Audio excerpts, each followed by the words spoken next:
So first one is Behemoth. Behemoth is a 1640 16-man content that was released in KR 2 weeks ago. The difficulty is very easy. He said that they try to make it easy as possible because they know that how chaotic that 16-man is to organize and stuff. And he also talked about this part. This is the part that people are raging right now in KR, gathering 16 people. Surprisingly, the director said, well, according to their data, the DPS versus support is 77 to 23. There's not a big problem, but still he will keep up looking into it if there's some things going on, that kind of way of saying OM. But anyways, yeah. So in number 2, raid fatigue. Till the summer for Korea, is Korea, guys. Korea, there's no content, and one of the reasons is because there's so many raid that's been released, in a recent time. So adding more content will give more pressure, more fatigue to the people. The reason to raid in Korea is Behemoth and Echidna raid. Both raid has only 2 gates, which sounds very nice, right? Short. Even though that they made the Behemoth and Echidna raid only have 2 gate because people were having high fatigue from the Daemine raid, the raid fatigue turns out to be pretty high. That's what he said. So I don't know, how he's gonna do with this, but we'll see. Number 3, Elixir and Transcendence. Simple. He said that I think now is the timing to nerf the difficulty. Difficulty means basically the RNG, right? You feel so bad because it's so unpleasant, right? Multiple layers of RNG that leads you to the hell, right, guys? Yeah, that's what Elixir and Transcendence is. It makes sense that they're gonna nerf the difficulty, but I don't know when though. But anyways, number 4, gate deletion. So hear me out. This is not something that he brought up. So this was a YouTube live stream. Koreans were mad about it. A lot of people were talking about Ivory Tower. Ivory Tower, in Korea is not the top 3 content, gold earning content anymore because there's Behemoth, there's Echidna, and there's Daemine. That's already 3, right? There's no reason not to delete the gate on the Ivory Tower, to be honest, in my opinion as well.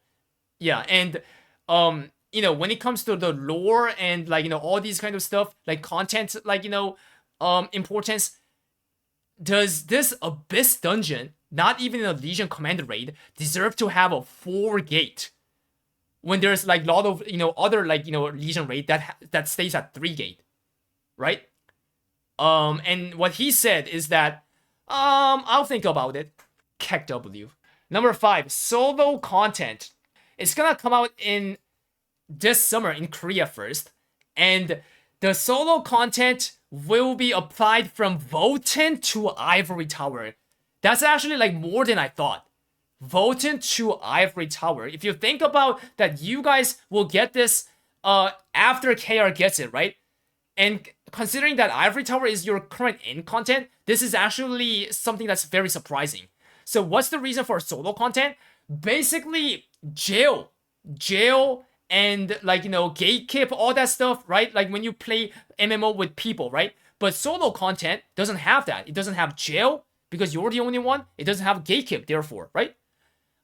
He said you still get mats, but I'm guessing lower amount than compared to doing 8-man raid, right? That's what I'm guessing. Also, he's very confident on this, by the way. He said that he's looking forward to a big positive result. This solo content project is a big project. That's what he said. All the mech will change into 1 man. Supporter and back attacker, how do we do it if it's only us? How do we back attack? What about support? They will not have disadvantage. I don't know how, but he said it, so trust him. There you go. Number 6, balance patch. So bit by bit, they're gonna do balance patch, but frequently as possible. But here's one thing. He says something that's very interesting. Rather than trying to fix the balance itself by nerfing and buffing the classes, I think something that should be prioritized is to touch, like, try to touch on the engraving books, stone, and accessories. I didn't understand, like, fully, but that's what he did say. Number 7, DPS meter. So again, this one I shout out to the West people. Around 3 weeks in Korea Invent. Invent is the biggest Lost Ark Korea community. That site has been burning fire for 3 weeks because of the DPS meter. Basically, someone, a Korean who plays on an NA server, ever since the Ivory Tower came out till now, he started gathering the data of the classes that he played with by using the Bible, the DPS meter, and he made an invent post, and that post went wild. Because in Korea, if you use the NA DPS meter, you're permabanned. That went wild, and people were like shit talking on each other's classes. You guys were like, cosplaying as a weakeronis. Like, it turns out that Deadeye is strong. Why have you been like acting like a weakers? Like, like buff the Aeromancer, buff the like firepower. Like, shit talk show happened. Like, classic war between the classes. Yeah. The new director saw that post in the invent as well. He actually said that, by the way, in the stream. He said he watched the data that that guy brought up, and he said, yeah, it was an interesting data. But you know what? The NA Bible so-called DPS meter is not that similar to the data that I'm holding right now. Spam OM, guys. Spam kick W. Yeah. I don't know how that happens, but anyways, and the possible reason that he brought up is environmental factors. So what this is basically like RNG stuff in the raid, like a boss having a random aggro, a boss having a random pattern. So shout out on the West people to make the director talk about the DPS meter, guys. OM, he's not gonna add the DPS meter in KR, never. Because he thinks the downside is greater than the upside. KR community is very toxic. I know that some of the people might say like, yo, NA is more toxic. Yo, like, this place is more toxic. Like something like that. I heard that from my chat a lot. Hear me out. I saw NA people, how they talk on the like Reddit and stuff. It is not close to invent.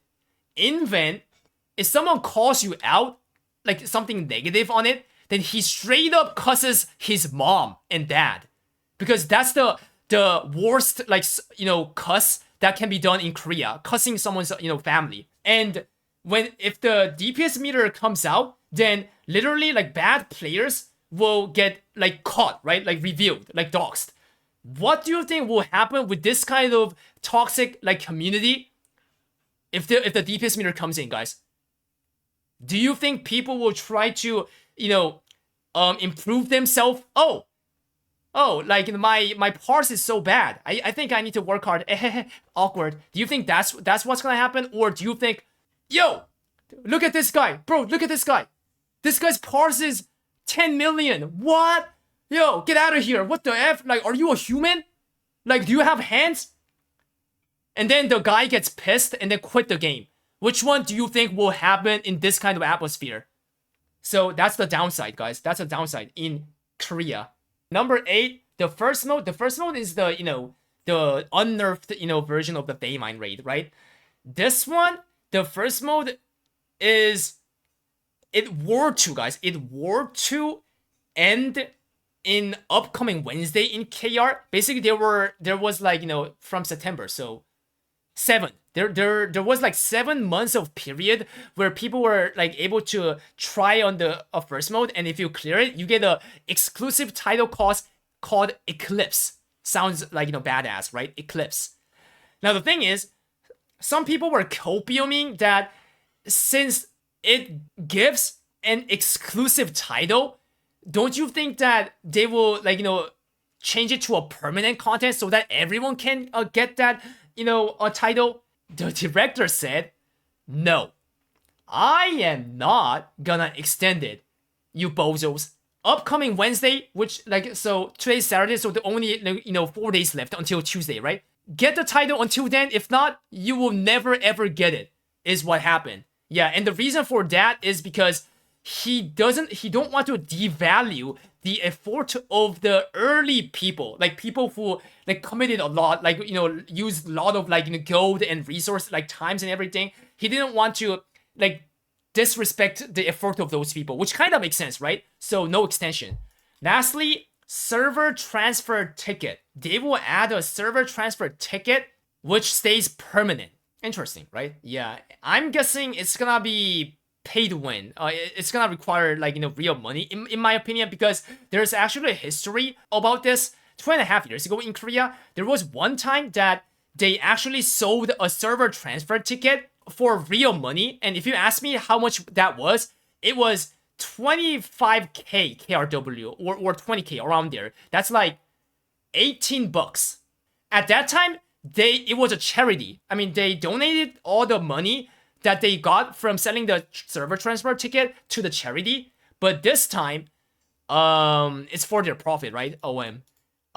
So because of that history, I think it's gonna be pay to win. I mean, we'll see, guys. So, anyways, that's all about the thing. Yo, that's actually a long video. I have to edit as hard as I can. Stay Giga Chat. Spam noted. 07.